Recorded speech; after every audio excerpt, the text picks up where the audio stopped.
Hey guys, Kevin here with your KevCAM Tip of the day. So today I want to show you guys is using the Mac-to-Mac transform to create, or to only have to program one part, but taking that one part and putting it in 3 separate vices. Real easy to do. So basically, I guess what I'm getting at is, let's say I have this part in my current vise, and I want to have that exact same part in 3 other vices as well. Well, instead of programming that part 3 times, what we can do is do a Mac-to-Mac transform. So in preparation for this, all I did is went into the coordinate system, and I added a Mac 1, Mac 2, and Mac 3 all in the exact same spot. So you'll see I have all my Mac 1, Mac 2, Mac 3 in the upper left corner right here. So that's just first thing, just put the coordinate system or multiple coordinate systems on there on the exact same spot for how many fixtures that you want. So like I said, for this instant, we're going to have 3 fixtures, so I have 3 different Macs.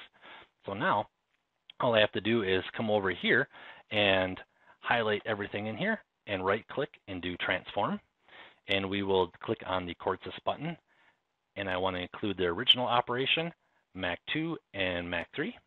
Hit OK, and we'll save that real quick, and it's going to update the toolpath for us here. Now, if I go in here, and I'll just take this drilling operation just because it's something simple and we can see all the G-code.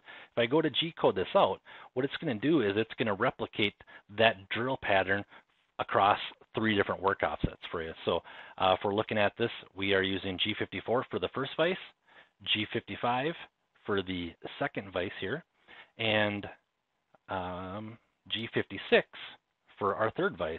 So basically this takes that program and duplicates it over for you, but you have a work offset to control each individual vise just in case they weren't perfectly in line or you know, out of center. So just want to share that with you guys, tip of the day today, and have a great evening. Thanks guys.